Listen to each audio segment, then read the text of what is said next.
Hello, everyone. My name is Kamel, Greene, founder and CEO of Poly Platform. And today we're back at it with another one, Thursday Thoughts. A good friend of mine, we just recently, I would say, developed this relationship. She's on today. Do you mind introducing yourself and telling us who you are? Yes. Hi, everyone. I'm Naomi Faye.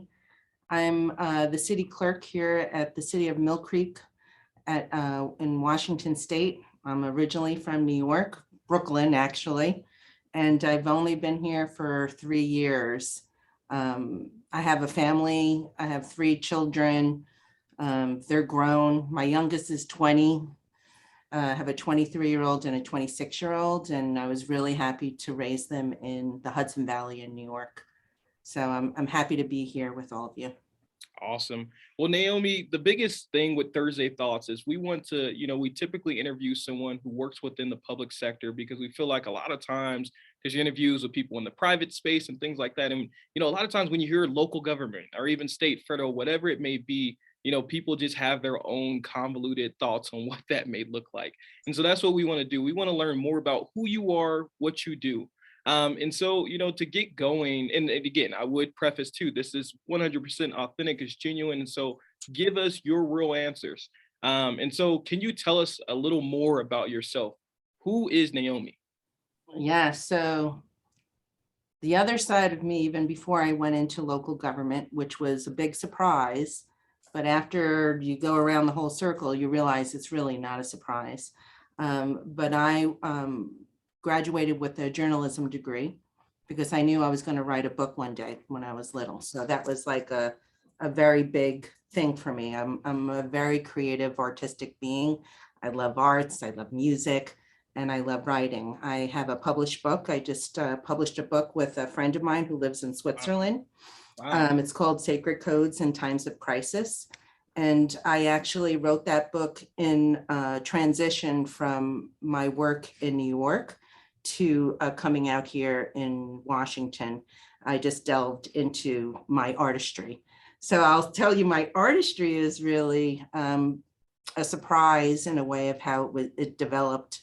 I'm an ordained interfaith minister. I went to a 2-year seminary in New York City. I was attracted to it because it was part of the United Nations. We were an NGO with the United Nations. And after doing my journalism degree and working for a political newspaper, and the editor was telling me, write this story because they're taking an ad, I was like, I'm not doing this. I was like, no way, I'm not going into politics and nobody's going to tell me what to write. I actually landed with a nonprofit progressive educational program. Okay. And it was called Resolving Conflict Creatively program. And I was in my 20s and I was like a sponge. And I worked with really progressive New York City teachers. And there I was trained in conflict resolution, peace education.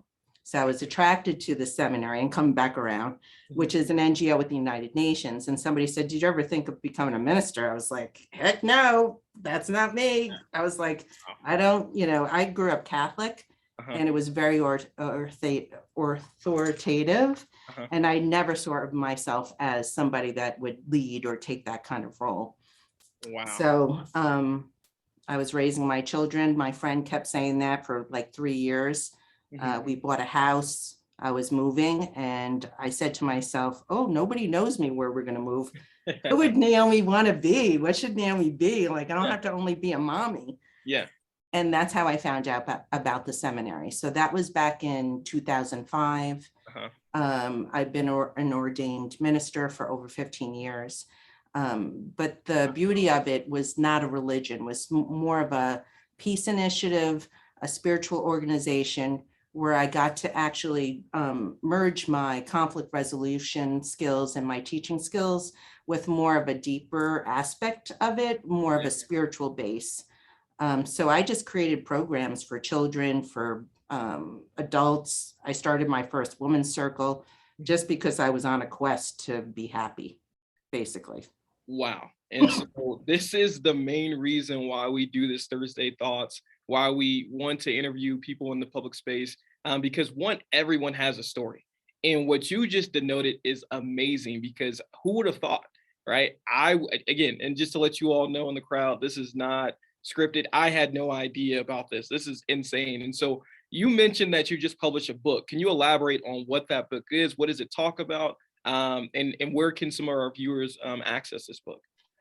Yeah, so it's called Sacred Codes in Times of Crisis, and I co-wrote it with a woman that I was part of another nonprofit. It was an international nonprofit organization called the Mentors of Love and Wisdom. So I'm a spiritual being. I was always a lifelong learner. I took this program. I did this program for over 10 years. It was for my own spiritual growth and development, self-help development. So during that time, I worked with this woman for a long time. We meditated together, we talked, we cried together. She's all the way in Geneva, Switzerland, and her life was very similar to mine. She had 3 children. She was going through a divorce, just like me. It was kind of crazy. Yeah. And I was telling her about this idea that I had, and she says, "Oh, I have all the artwork with it." And I was like, "Well, okay." And then it was the artwork and my words, and we were putting this whole program together. And I said, "We're going to do this whole online platform." And because, you know, I have a lot of ideas. Let's just say I have a lot of ideas. And that kind of just developed when we had a lot of content. And I said, "I think we have a book here." And she says, "Oh, no. You're going to write the book. I'm not the writer. We're not going to do this book." And I was like, "Okay, that's fine." And like 3 days later, I was contacted by an acquisitions editor on Facebook. They didn't have my phone number because I was known in the community of the work that I was doing. And they said, "Hey, you know, do you ever think of writing a book about your work?" And I just had to crack up. Yeah. Like, wow. Seriously? Yeah. That's so a manifestation right there for sure. Yeah. So then I knew it wasn't really me pushing it. I knew there was something bigger, that there was a message that I had to put out there, but I didn't write the book yet. That was the whole thing. So she was like, "Okay, you know, come up with a proposal." So I had to sit down. I was like, "Well, what am I going to write?" Right. And the inspiration came from my work in local government, because it was a surprise that I was in local government. I did it for my family. I never thought I wanted to work for local government. And that was, even though it was a full-time job, that wasn't who I really was. That was my side job. Gotcha. But all that experience of just working in a distressed community in Newburgh, New York, and being part of the leadership really made me think, like, well, what are we going through, and how can I make it authentic through my own process? Interesting. And we're going to get into that too. Like, what is the why, and then what does authentic even mean to you? But I'm curious to kind of still hear. And so, is this book published? Is it complete? It is. It was published just June of this year, I believe, with Mango Publishing. You could find it on Amazon. There's an Audible. There's an Audible book with it, but basically it's not a book that's logical or sequential where you read chapter 1 all the way to the end. Yeah. It's more about different topics, and we received messages from our higher selves, you know, just like, you know, when you have a profound thought or wisdom, Yep. And you write that down. That was pretty much the whole book. Interesting. So yeah, so it's a channeled text. Yeah. That's awesome. And can you say the name again for the viewers and listeners? Sacred Codes in Times of Crisis. Okay, awesome. And we'll put that in the description too. Okay, great. Awesome. Well, so in kind of your elaboration, you touched on how local government was kind of a side job. You didn't know that was something that you even wanted to do.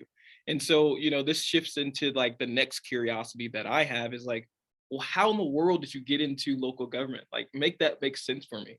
How did that happen? Yeah, I think it was kind of by mistake, you know. Yeah. Just like becoming a minister was never what I ever thought. I mean, the only plan I really had was to write a book, and I didn't know how that was going to happen. And I did self-publish a book called Blessing of the Day before Sacred Codes in Times of Crisis. And I wrote that book before COVID. So it was very timely in the whole pandemic. But your question, how did I get into local government? Yeah. I was a mommy. We bought a house. And my ex-husband was like, well, you need to get a job. I was like, but I can't just work. Right. I can't just do anything, because I went into seminary when my children were little. Gotcha. It was a 2-year program, but I was able to do it. And I was like, no, you need to do this. And since I'm a writer, I could type really fast. And there was an ad that said senior typist. This is what local municipality, they have these really archaic job titles. So Naomi thought all she was going to do was like, I'll go in there and I'll type and then I'll leave and I could still do that's simple, stuff. right? Because local government is simple, Yes. Right. Okay. So, and it was a part-time job too. So I was like, yeah, I'll apply. Okay, fine. You have to take a test. So I thought I was just coming in to take a typing test, but it was like a 3-hour test. Wow.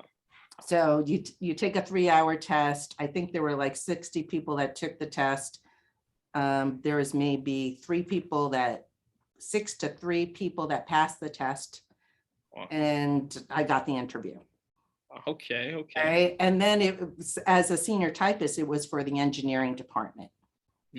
And during the interview, the engineer said, well, what do you know about engineering? I said, well, I know not to call you an architect. And he just started to laugh. I was like, I'm just going to make sure I'm not going to call you an architect, because I had friends who are has a PhD, structural engineer. So I knew about it. And engineering, actually, I'm very curious about it. I'm curious about how things are invented and the structure of it. Right. But my ability to learn is big. I may not know everything, but my ability to learn is really big. And I guess I could type, and the person he really wanted could not. And I got the job. Kind of got you. And so you work for the city of Mill Creek in Washington State. Yes. And so what do you do exactly? What is your role? What does that scope of work look like from a day-to-day basis? Okay. So I started an engineering department in New York in local government. Okay. And after 4 years of that, I was promoted to the executive assistant to the city manager and to the city council, the mayor and the city council. Gotcha. So I did 5 years of that. And during that time, then I took a pause, wrote the book, and I was called out to come to Washington to be the city clerk. So I took that role as an interim just to see if I even liked the area. So in Washington here, city clerk, I did a lot of the same roles where you assist the city council and the city manager for the day-to-day operations of the city. So it's kind of like the right hand of what is needed, not only to the city manager, but to the leadership group or the management group. So I'm kind of like what people say around here is like, oh, Naomi's the glue. So the official thing that the clerk does is the holder of the records. So I'm pretty much the seal of all of the city that attests to all the records that come into here. And I don't take that lightly, because if I'm the record keeper, then I have to make sure that I'm sharing that information. Right. So I'm a writer already. So I'm kind of the channel to the department heads and other staff, to the executive office, as well as to our citizens and the people that I serve, basically. Awesome. And so you touched on something that's important, and we've done multiple interviews throughout the time, and I think the biggest thing too is a lot of the residents, and you talked about citizens, residents, etc. What is something that you want residents to know when it comes to resources, when it comes to local government as a whole? There's going to be some viewers and listeners on here that may not work in the municipal space, but can benefit from it, because for the most part, people live in either a town, city, or it might be unincorporated, who knows, but for the most part, cities and towns. And so what would you want residents to know when it comes to resources and things that actually can be of benefit for them? Yeah, I think it's process. When residents know what the process is, then it's not all jumbled and confusing. And then once you know the process, then you have more and more access to information. Which is hugely important. And I just got off a call earlier today, and I was speaking with another city, and they talked about access, and I think this goes into the why I'm doing this podcast, why I even created the company that I have. But I think you touched on something really important, is because access to information, especially in this day and age, is even more apparent.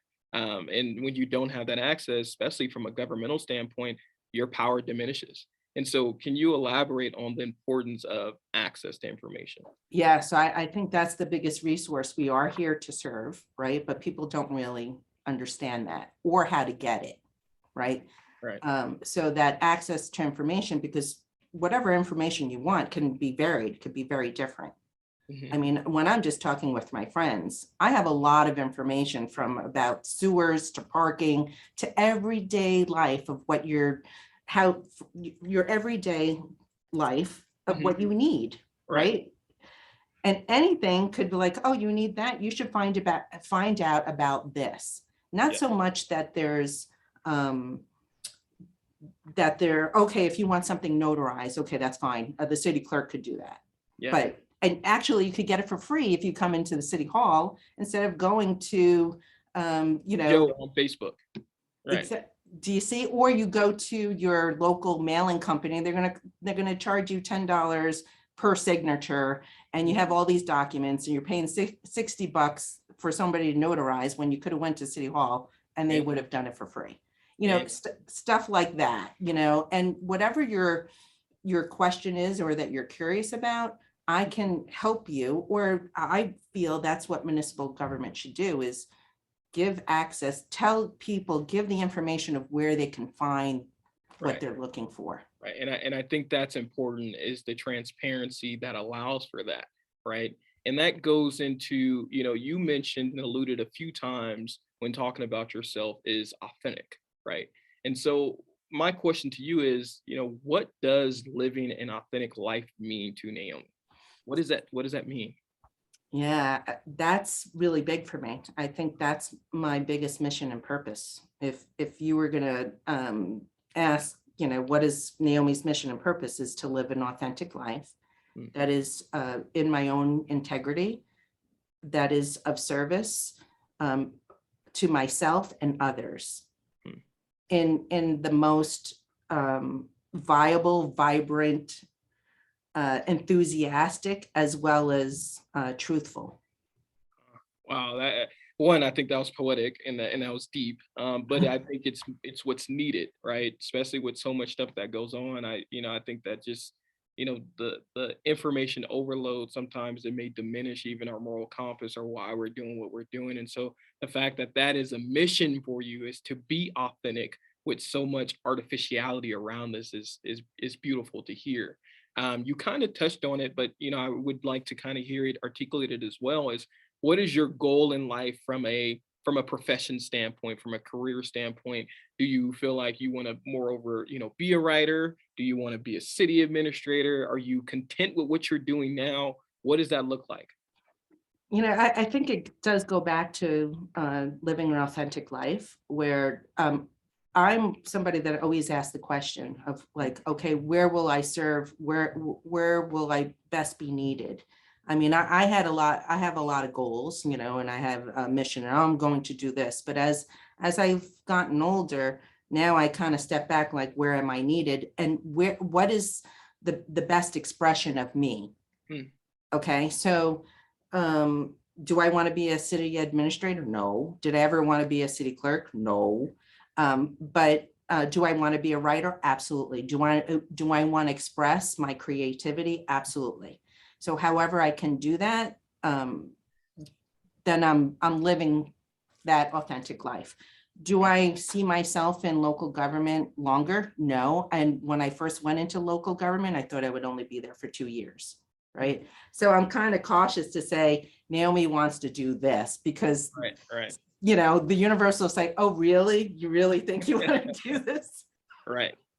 Wow. Because during a time where, as an interfaith minister, I was doing many, many weddings. I was teaching programs.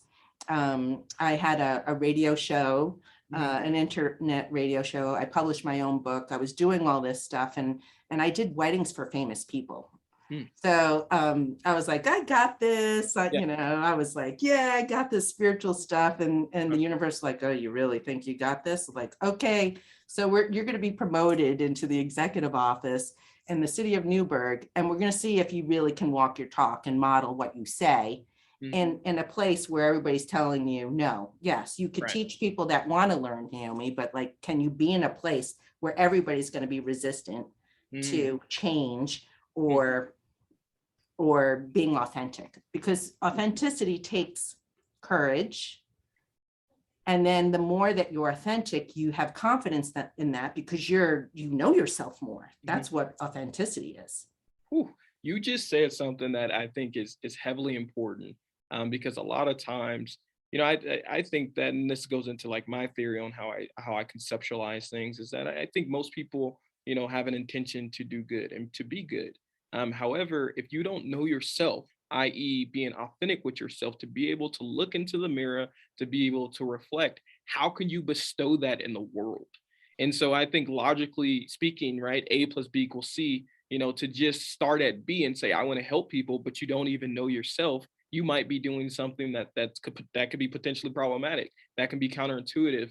And so authenticity, you hear that a lot from a cliched standpoint. However, you don't actually hear people necessarily articulate like that's their goal in life, right? It's kind of typically the B and the C, like after authenticity. And so the fact that you've articulated, I think that that is extremely powerful. That's one of the things that I'm going to take, because I think in order to do whatever you want to do in the world, right? I want to change the world, as broad and cliched that is, but I need to first be able to evaluate who Kamel Greene is and look in the mirror. And so for you to articulate that today, man, that's powerful, and beautiful for sure. As we close things out, I always tell people, right, this is not just me interviewing you. Are there any questions you have for me? And I just and to the crowd, I just threw her on the spot for this one. So, it's coming up, potentially, slower. But again, it's free flow. What question do you have for Kamel? I think that came very clear. And I think that's why I felt like he's my friend, right? When we Right. were talking, Yeah. because I was very inspired Hmm. by what you were creating. So my question would be like, what you want to change the world, but like, Yeah. what really inspires you Yeah. to choose every choice that you make, right? And what you want to manifest in the world. I Yeah. mean, creating poly platform, like who does that? Like Right. who really does that? No, I think you touch on something that's important. I always recite. I can distinctly remember, in my debate class in high school, the Gettysburg Address. 4 scores and 7 years ago, our forefathers brought forth on this continent a new nation conceived in liberty and dedicated to the proposition that all men are created equal. Um, However, yes, 100%. I think all men are created equal to a certain extent. And I think when we start to look at it at even micro levels, like even starting with, America in itself, there's obviously a lot of disparities and discrepancies across the, from a lot of demographic standpoint, racial standpoint, et cetera. And so for me, the conceptualization of poly platform, what that brings is the ability for residents at any demographic level, for the most part, to have access to information, to have access to government. In this day and age, power is government. They're the ones who dictate legislation, they're the ones who dictate policy. And for me, in order to make the playing field more level so that people can have access to this quote unquote American dream, they first have to have access to have control on what potentially may happen to them from a governmental standpoint. And so a war is fought on multiple different fronts. And so, my front is I want to be able to afford the knowledge to, the people on the lower social economic standpoint to the mid to the high. I want it to be more representative. And so that's why Poly Platform is here, is so that, more, residents have the ability to know what's going on within their local municipality. As we know, the main form of government that you face every day is not necessarily federal or state, it's your local government. Mhm. And so that's kind of why we built that. And that's just the the first goal that I have. You'll hear Kamel Greene a lot, and again, this is moreover a strong means to an end to allow and facilitate this access to information, which you've denoted very well throughout this interview. And so hopefully that context answers your question. It does. The inspiration comes from you to empower people because, Yes. we heard this knowledge is power. Everybody hears, oh, knowledge is power.